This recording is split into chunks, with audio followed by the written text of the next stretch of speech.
đó.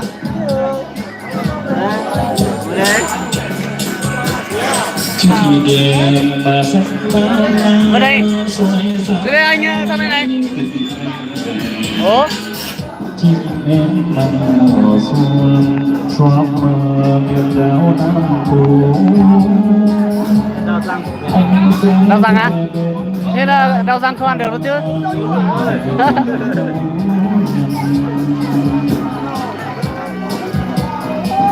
Nhà muốn nhà muốn tư sẽ tăng như thôi mình nhắn mấy phần này.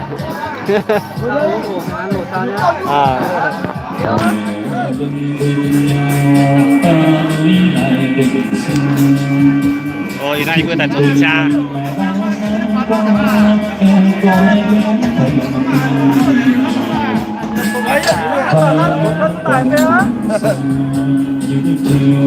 Về thằng nào thế được hả? Đó ra.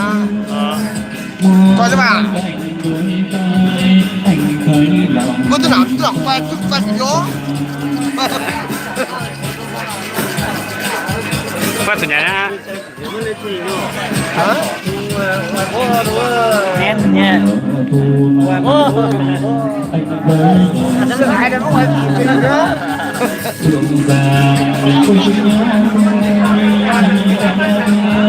ôi, không quay. Hiện lên truyền hình bây giờ.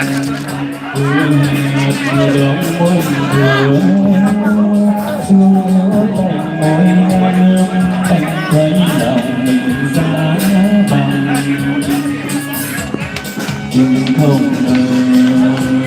tình mình chưa thế xa nhau, cuộc đời đôi ta hai lối theo kiếm trời đất không. Còn anh chân với ngày tháng đẹp xa trường chỉ ban của đêm chưa vui.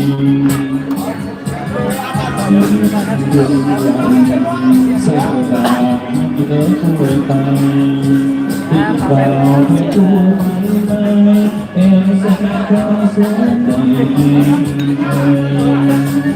Đi đợt về miền Sinh liền rồi. 劳动成了那叫他人，他叫后一道记家他说路上摩代我跟住不了摩代，然后当最后这个我哋在不能在后一道记家，然后叫他人。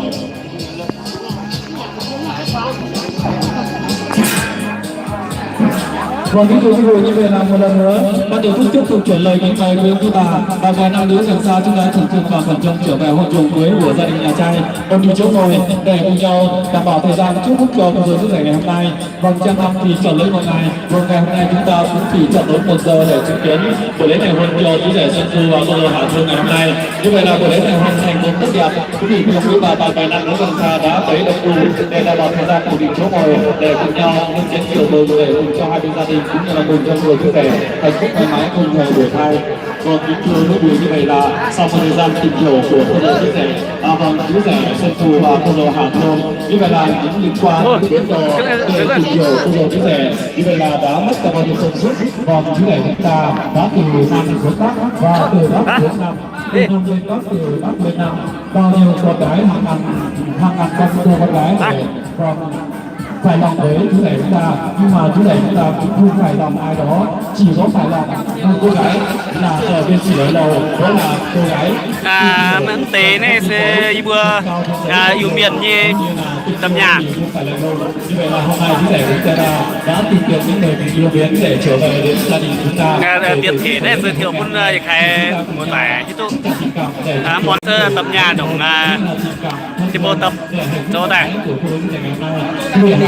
nó ra thế là suy quá Là suy. Còn lại suy ít. thế là suy ít bộ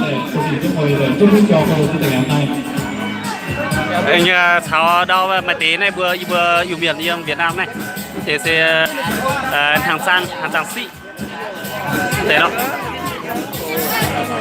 thế sẽ hàng sang xị.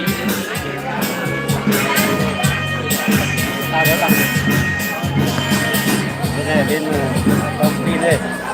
Còn những công ty như vậy là còn với những thiết thì chú rể xuân phù sẽ rủ ráp cô dâu hạ thượng của chúng ta. Nhà hoa vừa lên vừa bằng cô thế sẽ biệt biệt trong nhiều bữa nay tổ tụ tuổi hẳn nhé. Để cùng một chút tương lai của cô dâu chú rể ngày hôm nay. Còn những thưa quý vị, chú rể của chúng ta không phải là dìu dắt cô dâu hạ thượng của chúng ta lên sân khấu ra mắt. Chú rể của chúng ta còn dìu dắt cô dâu hạ thượng của chúng ta hướng tới tương lai rất là tuyệt vời. Còn cuộc đời của tương lai của cô dâu chú rể còn dài hơn là trên sông của chúng ta, còn dài hơn trên đường núi của chúng ta, cao hơn trên đường núi của chúng ta. Vâng, chúng ta hãy chứng kiến buổi lễ ngày hôm nay. Rồi, yên mình đó mảng tin sáng nhang sáng làng á. Tầm nào thêm mảng tới buổi tới tàu hồ.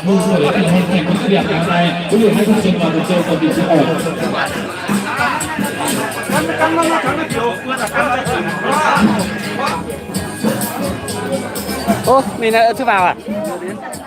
Vào đi.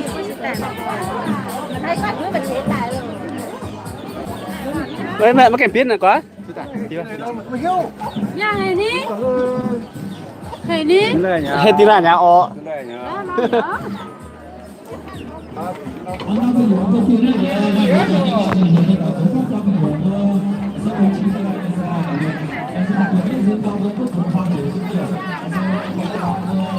Tấn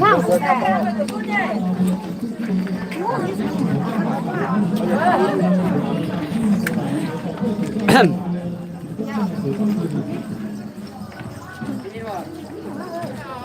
Đấy, Trang Tháo.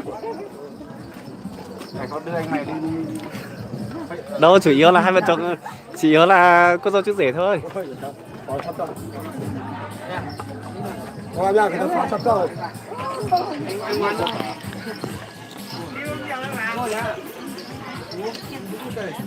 Này, ý chắn này thì đi vừa sang lang sang nhâm sang lang sẽ thăm vào tới trong trụ.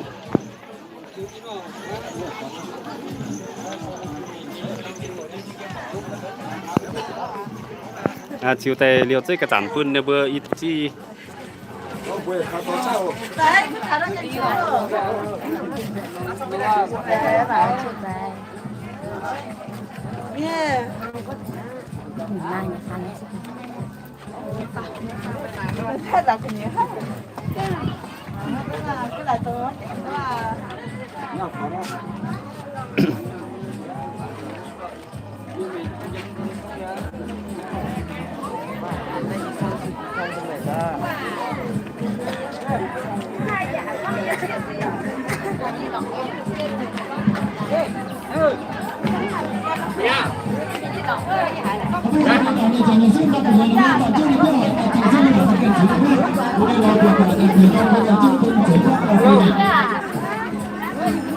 Em tên chị vừa gọi em mà.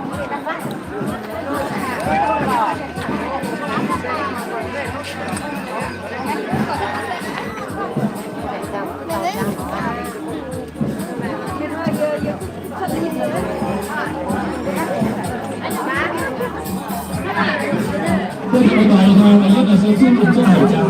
Tôi phải gọi là tôi phát cho cô là tôi phải hỏi trả bài hiếu. Và sẽ tận tình này các bạn phải là tận tình cái sự làm của tôi. Vì trong trường hợp sự thì là không có một cái bài quản lý thời gian. Và mấy năm có thời gian quý báo nhất là cũng là chỉ cần một vị đạo chi liên một nhận đánh giá. Chỉ cần một vị đạo cảnh của tôi là sự của chi liên sức mạnh. Nó sẽ phải đảm bảo thời gian sẽ cần là một đạo của lúc để chứa nhau là không thể đâu. Còn những cái con số định đưa thì dùng là yêu một nhận thời gian.